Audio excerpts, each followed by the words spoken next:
Thank you for being patient. Today I have the privilege and honor to introduce our speaker, Mr. William J. Gallagher. He likes to go by Bill.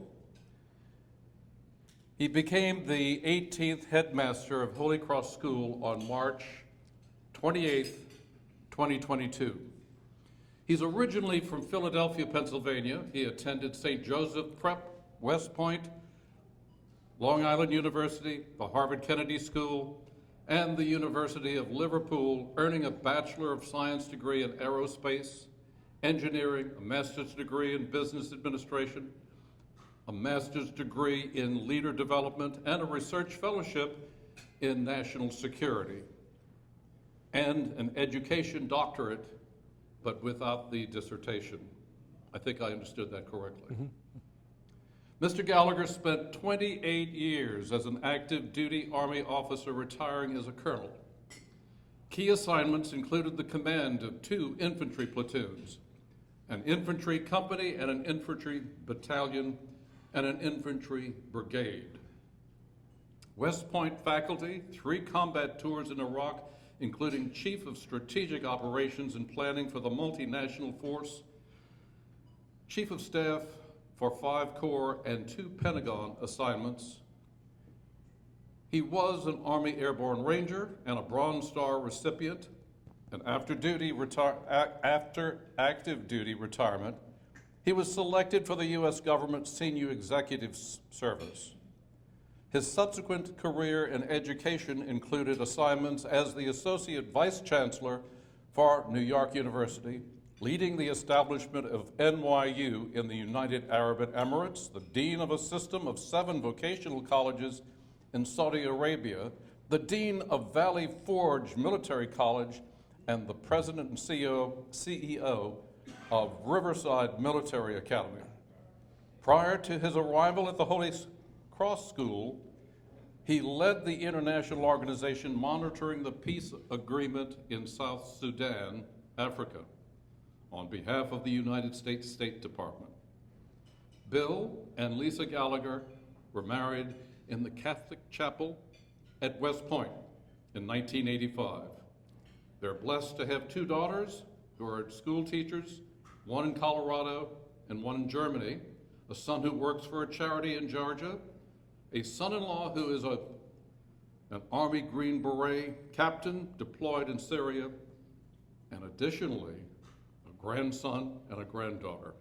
It is my pleasure to welcome William J. Gallagher. Thank you. Thanks a lot. You're Appreciate welcome. that. Thank you, sir. You're welcome. One moment, please.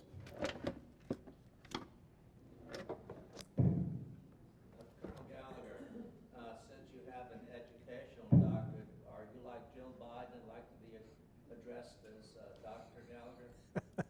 No, thank you. And the reason is because I haven't completed it yet. That's why the dissertation is still hanging out there like a big matzo ball. And so once I get that, then I still don't want to be called that. But I'm working on that part of it, yeah. So the abbreviation is ABD, all but dissertation. But I don't have the doctorate yet. So, but Grevy, thanks for the intro. I'm sorry. Excuse me? No, that's okay. I'm good. I'm just going to talk.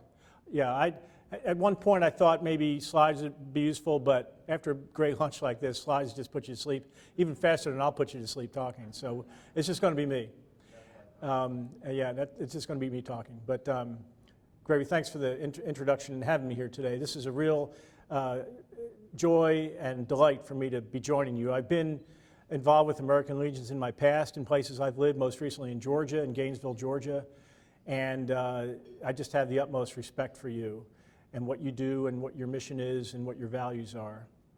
And as you may have heard from the little intro, my wife and I are kind of new to New Orleans. We arrived here a year and a half ago. And this is our new home, for sure. We love it here. We have jumped in with both feet into as many of your wonderful traditions as we possibly could. And we went to several balls last year during Mardi Gras, marched in a couple parades where my job was to keep the drunks out of the band for my school. And that's right, it was a challenge. And so we just had the best experience here in the past year and a half, and we hope to stay here for a long, long time. When I learned, I was living in rural Central Africa in a village with no electricity when I learned that I was coming back for an interview here in New Orleans for Holy Cross. So my wife at the time was living in Germany. I was in South Sudan. I flew from there. She flew from Germany. We sat on the couch in the administration building for the interview at Holy Cross. I think that was a Guinness Book World Record for the longest distance ever traveled for a job interview. And, but then a month or two later, I was notified that it worked out and we're on our way here. And, you know, as an American, I thought, well, I can put my finger anywhere on the map in the United States. And simply because I'm an American, I can understand, you know, the culture, the traditions, the language. Well, you know this better than I do. There's stuff going on here that I'd never heard of before in my life, right? And so in Holy Cross School, we have pre-K 4 through 12th grade. So that's 4-year-olds to 18-year-olds students. Last Christmas, the pre-K teachers invited me to come read Christmas books to their class. So one of the books they gave me to read, in fact, the only book they gave me to read was called Santa Visits New Orleans. It sounds harmless enough, I think, right? Well, I start reading through it, and it was like, today, Santa visited Chachatapapala Street. and Gravier, not sure. I know now, I didn't know then. And so after about 4 or 5 of these Santa visits this street or that street, I looked at the teacher and I said, you set me up for this, didn't you? So, but we have really enjoyed our time here, and Holy Cross School has just been a really, really invigorating experience. And I tell our staff and faculty, you're having a bad day, a lot of stress. The biggest stress relief we have is just go pop your head in that pre-K 4 classroom. And it is happy world down there, you know. And so those it's all boys, and so they are just a joy to be around. But I thought today you might find it of patriotic interest to hear a little bit about a subject that I know something about from my past, and that's a little bit of the founding of the United States Military Academy. And what I'm going to say about West Point also applies to some degree to the other 4 service academies, and there are 5 in the country today. There's West Point for the Army, Annapolis for the Navy, the U.S. Air Force Academy for the Air Force, the Coast Guard Academy for the Coast Guard, and the Merchant Marine Academy. And they're the 5 currently. But my comments are going to be more rooted in the history of West Point and the beautiful, bucolic Hudson Valley. But I want to take you back a little further back in time from there to really set the stage. So let's go back to the 6th century BC, to ancient Greece. And as you recall, or if you're a history buff or you like reading about ancient Greece, you'll know that there were 2 primary city-states there. There was Athens, and then a couple hundred miles to the south there was Sparta. And they were each highly different from each other. And Athens back then and to this day was known for its intellectualism, its education, its love of the arts, its architecture, its literature, and its wealth. But contrast that with Sparta, and that was the polar opposite. They were far less interested in education, much more interested in military training, and they were known for their military prowess. They were known for their war-fighting ethos. They were known for every citizen as a soldier. That's men and women, and they started at age 7, training for the military, taken out of their homes at age 7, boys and girls, training for the military. And they felt, in their vernacular in those days, what we might say in modern terms, peace through strength. That was their approach to governance. Whereas in Athens, they invented the democracy and were wrestling what the notion of citizenship means. So how is that relevant to my talk? Because throughout the history of West Point, it has evolved striving to be, for the United States, both Athens and Sparta. And here's what I mean by that. So let's fast forward the clock from the 6th century BC. Let's go forward about 2,300 years to the tail end of the American Revolution. George Washington had his top strategic concern in the Revolutionary War was securing the Hudson Valley, the Hudson River Valley, running from New York City up to the Great Lakes. And why the map tells the story. Because if the British had captured the Hudson Valley, they would have cut the colonies in half, divide and conquer, and if that had happened, the chances are our life today and our history to this point would have been extremely different than what we experienced. So the Hudson Valley was his top strategic concern. There was one particular point about 50 miles northwest of New York City, right on the Hudson River, where the Hudson River did a very sharp S-curve, just because of the geography. And there was a point of land that popped in that created that S-curve. And that was known by the locals as West Point. And so Washington felt that was the ideal place to establish the defense. And if he could block the British from traveling either north or south, he could retain control of the Hudson Valley and then defeat the British in piecemeal, which ultimately is what happened.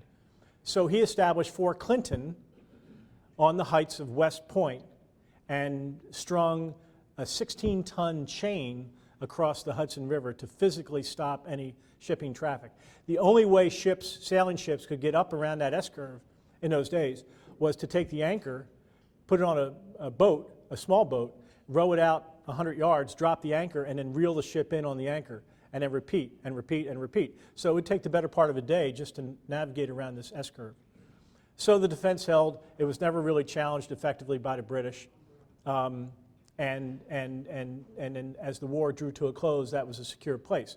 Although, as an aside, we all know Benedict Arnold was the commander of West Point before the war ended, and because he was so dissatisfied with Washington in particular and his lack of advancement in his career, that he decided in a vengeful way to sell the plans of West Point to the British Major Andre, and then escaped on his own back and made his way back to London.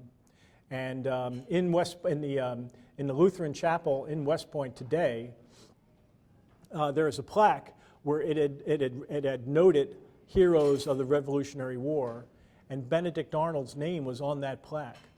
And probably more than 150 years ago, someone scratched it off. And so there's now, you can't read hardly any of it. You can see a little bit of the letters, but it's essentially gone.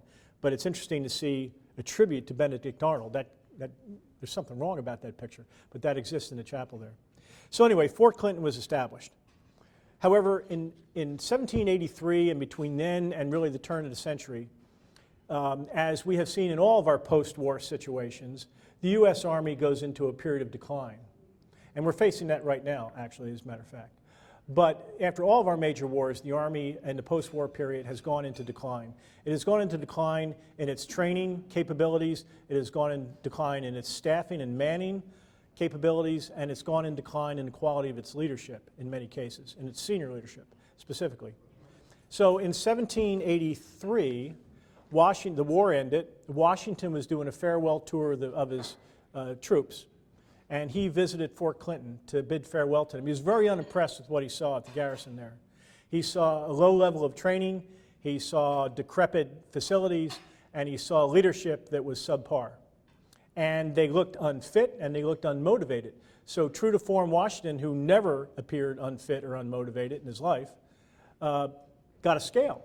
And he required all of the officers, and there were 8 of them at the garrison, to get on the scale. And he took their weights and recorded them. And this is a matter of record now. It's in the archives. And so, on this particular day in 1783, the following were the officer commanders at the garrison at Fort Clinton, which was located on the geographic location of West Point. George Washington led by example. He got on the scale first. He was 209 pounds. General Lincoln, 224. General Knox was with him that day visiting, 280. Colonel Swift, 219. Colonel Michael Jackson, not our Michael Jackson of this generation, older Michael Jackson, 252. Colonel Henry Jackson, 238. Lieutenant Colonel Huntington, 232. Lieutenant Colonel Cobb was the run of the group. He was only 196. And Lieutenant Colonel Humphreys, 221. I mean, that's like the 2-lane defensive line right there, right? Except they weren't in that great shape. Washington was unimpressed.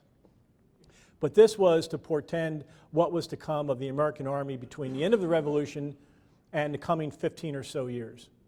So by the turn of the century in 1800, the Army had really gotten into some bad shape. And its leadership was questionable in many cases. So a man named Robert Lenhard at the Eberly College of Arts and Sciences wrote about that period. The triumph of Thomas Jefferson and the Democratic Republicans in 1800 left the deposed Federalists aghast at what this Francophile, anti-nationalist, reputedly atheistic president might do to the country. Despite Jefferson's impulses toward pacifism, national isolation, the diffusion of political power, and a healing faction, the 8 years of his 2 administrations were actually destined to be about as calm as a hurricane. The turbulent situation in Europe had already made a mockery of Washington's advice to avoid international entanglements. And during Jefferson's presidency, the dangers only increased. Jefferson's ideas on national security were diametrically opposed to those of Alexander Hamilton and the Federalists. Jefferson was an advocate of states' rights, but Hamilton of centralized power. Jefferson wanted to avoid debt, while Hamilton thought debt was a positive and unifying factor. Jefferson believed in maintaining a minuscule standing military in favor of state militias, whereas Hamilton called for a huge regular army and a seagoing navy. The debate was not an academic one. The young nation was literally surrounded by enemies and potential enemies. Spain had a stronghold over here in New Orleans. And the slightest pressure there in New Orleans, and sometimes did, throttle the entire economy of the American West. Britain, with a firm hold on Canada and total domination of the high seas, bullied the Americans with seemingly unfair commercial practices. When Napoleon began to restrict trade as well, Jefferson and his countrymen faced economic calamity and the threat of wars they could not likely win. Jefferson introduced legislation that altered the structure of both the Army and Navy, established the military academy at West Point, and changed the political constitution of the defense establishment. So Jefferson was very wary of a large standing national army because of his understanding and personal experience with large standing armies in Europe and how they could be a threat to the political leadership. And so he did not trust the military. And probably the fact that the military was in decline didn't help anything. So he was persuaded, though, that a national military was a necessity. Maybe not a huge one like Hamilton wanted, but he would acquiesce and agree to a national centralized military.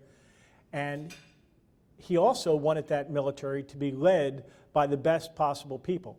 And to that point, the senior military leadership, the 77 generals during the Continental War, during the Revolutionary War, were mainly taken from the aristocracy, mainly taken from the well-connected, the wealthy, the influential, not necessarily the best leaders. So Jefferson, to his credit, wanted to establish a military academy that would be open through a competitive process to the best people, so the best possible people were leading the nation's army. And so he established West Point in 1802. But he also said, you know, I really don't want a military academy, just like I don't want a national army. But if we have to have one, for God's sakes, let's not put it where anybody can see it. So he decided what was in the middle of nowhere in those days, well, 50 miles up the Hudson River was about as far in the boondocks as you could get. And an old broken down Fort Clinton became the home of the U.S. Military Academy in 1802.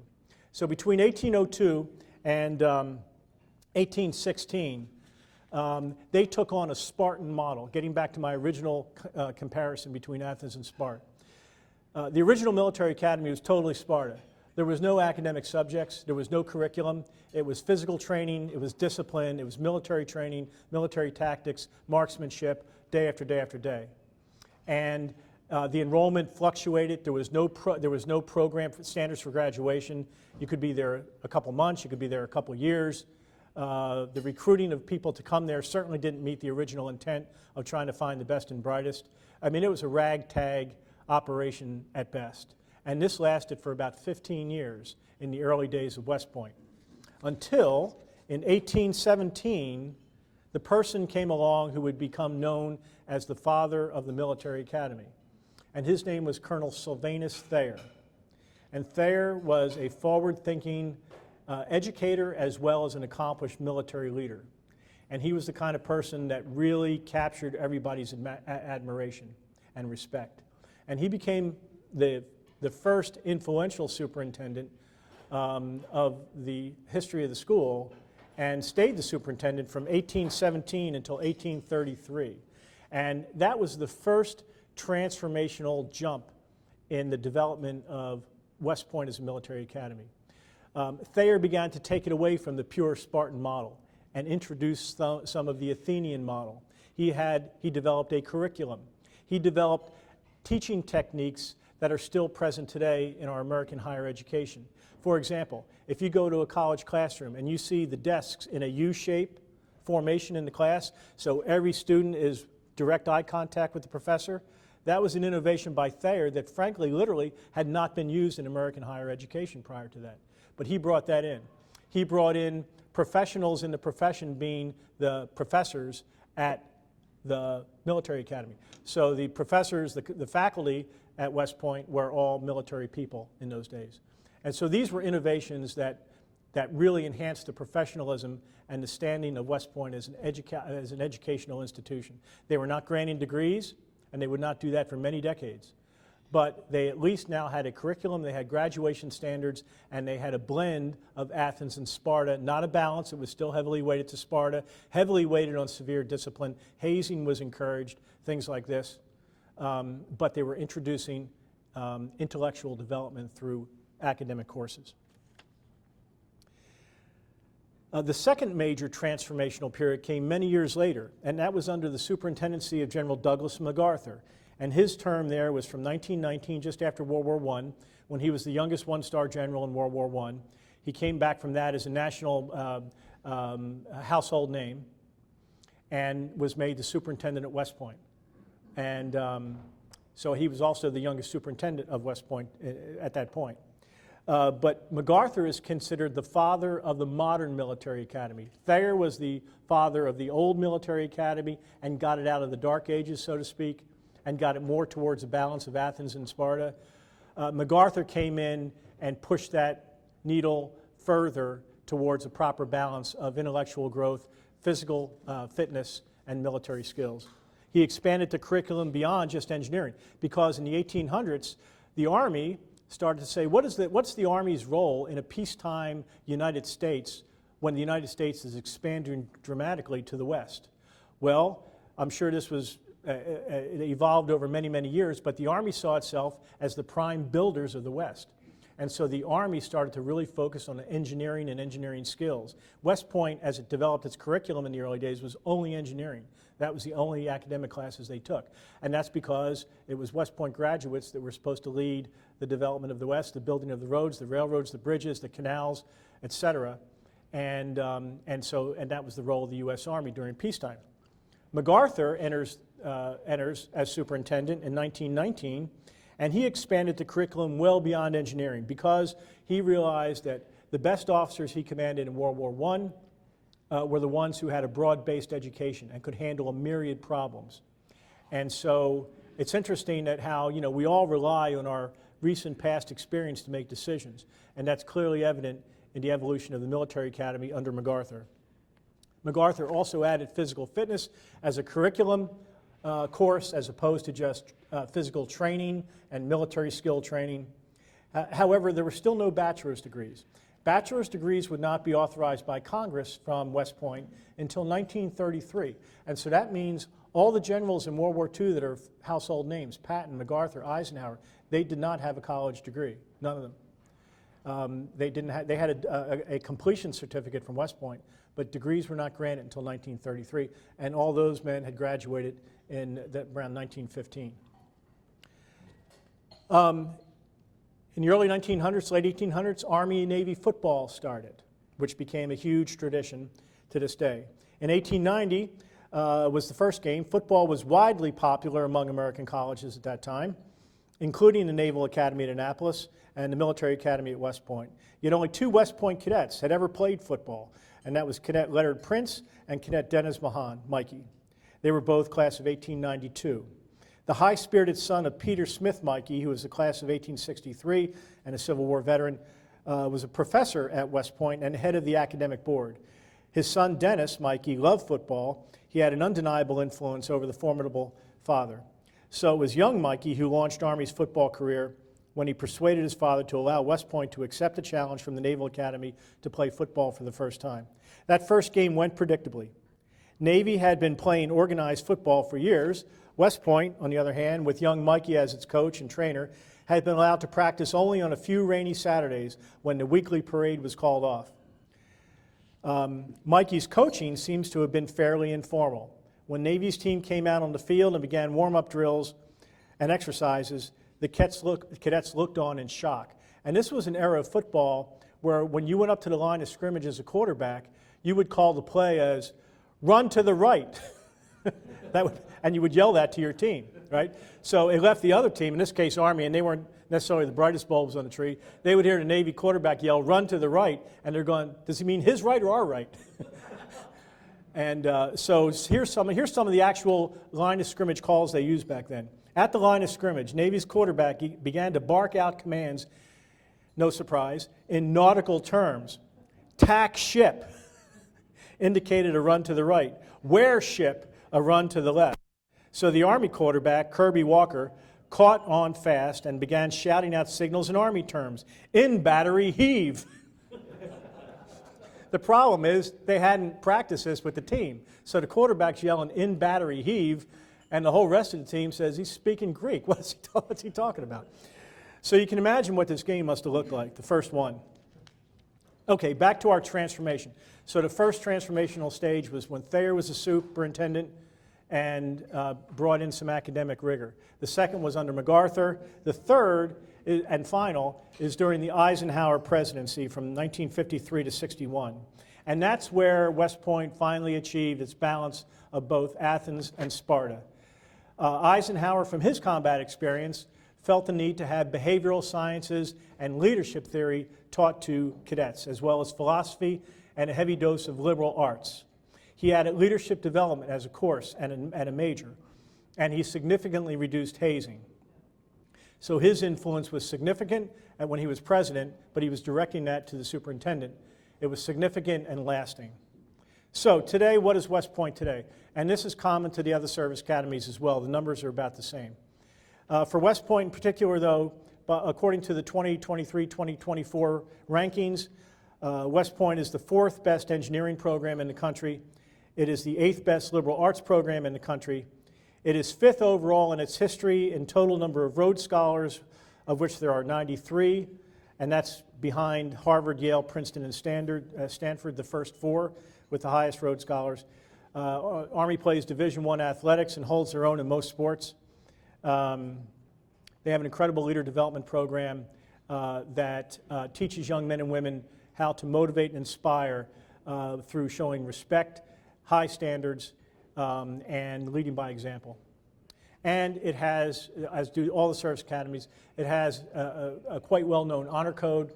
It's very simple and direct and measurable. And it's you don't lie, you don't cheat, you don't steal, and you don't tolerate people that do that. And that's the honor code that they live by. If I were late to, when I was a cadet at West Point, if I were late to class and somebody said, "Why are you late to class?" and I said, "I overslept," and I didn't oversleep, I actually went and stopped and got a quick hamburger, and that was reported, as sure as the sun rises in the east, I would have been dismissed, for sure, 100%. And it was a very, very strict standard. There was absolutely zero tolerance for any kind of unethical behavior.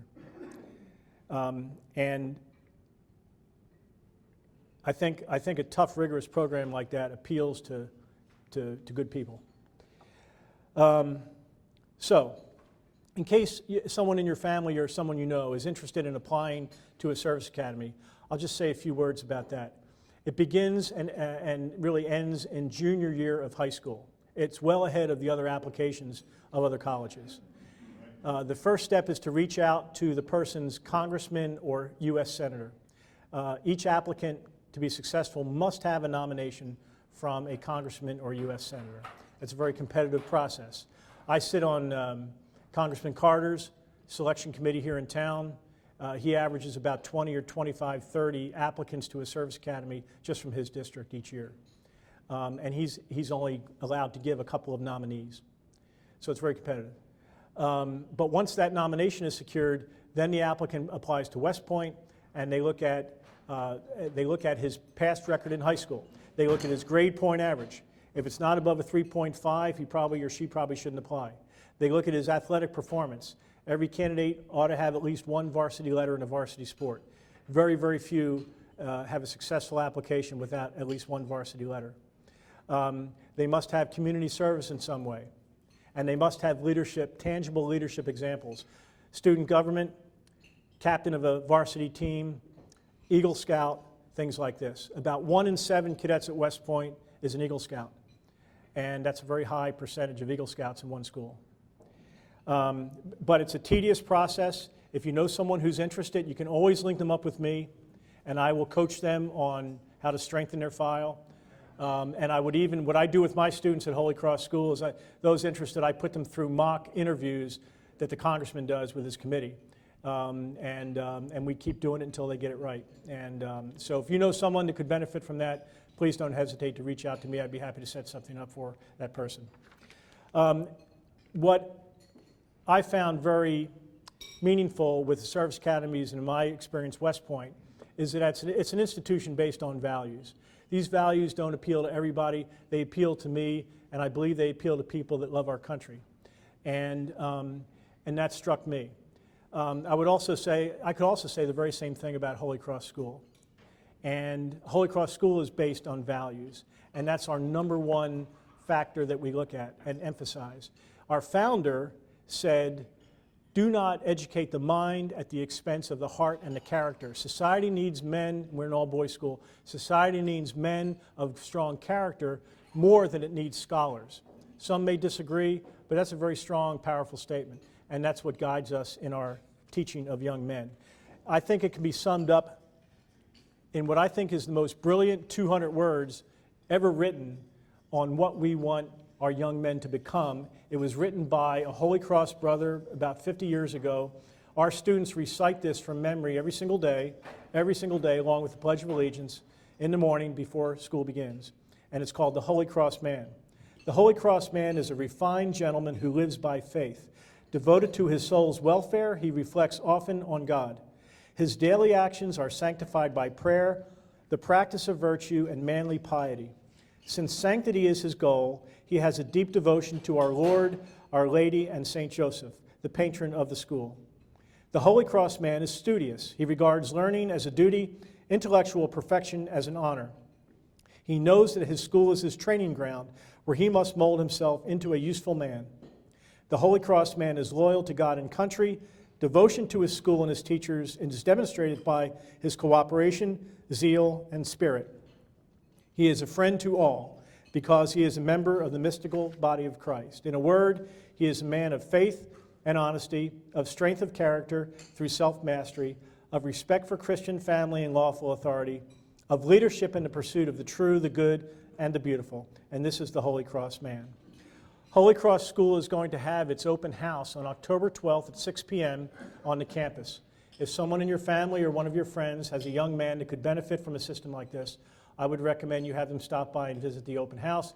That's the single best, most efficient way to learn everything about Holy Cross School. Thank you very much for having me today, and thank you very much for your attention.